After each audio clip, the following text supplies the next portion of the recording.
Good day sa inyo mga master, may ito-troubleshoot nga pala tayo dito kasi nga nawalan nga daw sila ng kuryente. Upon checking nga natin at yan nga yung nangyari mga master. After nga natin makita yung sitwasyon niya ay pinagtitester na nga pala natin lahat yan. Baka sakaling meron pang energize yan na hindi natin alam. Syempre nung nakasigurado na nga pala tayong wala ng energize sa mga nadamage sa dropware, binanatan na nga agad natin yan. Bali 2 metro nga pala mga master yung affected dito, kaya naman mga master bitin na nga pala yung line side nila, kaya nga dinugtungan na nga pala natin agad yan. Dito ay pinagsama na nga pala natin yan kasi parehas namang line side yung nasunog, kaya naman dinugtungan na nga lang pala natin yan ng panibagong drop wire. Syempre pa sa pagdudugtong natin ay kinrimp natin yan. Syempre titipan na nga pala natin yan na maigi mga master. Dalawa sir, dua. Kung napansin nyo nga si sir na nakamotor mga master, siya nga pala yung isa pag nawalan ng kuryente, kasama nga pala siya sa mga na-damage yung wire niya mga master. Kaya naman sinabi na nga agad natin sa kanya na ginagawa na nga pala natin.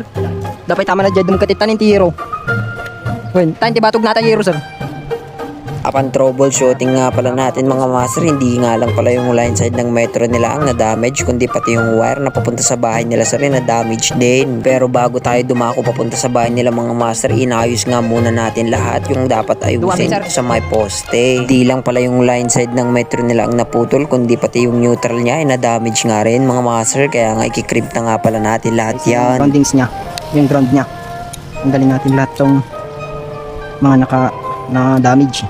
At yun mga master, successful na nga pala nating na-crimp lahat ng dapat ikikrimp sa may poste. Ang dahilan nga mga master kung bakit nasunog at nasira yung drop nila ay dahil dito sa akasyang to. Aray ko po. Okay na mga busid. Okay na dun sa poste. Yung wire na lang nilang may damage, kaya papalitan natin ang bago. Pero may sariling wire si sir. Yun ang ilalatag. Aray ko.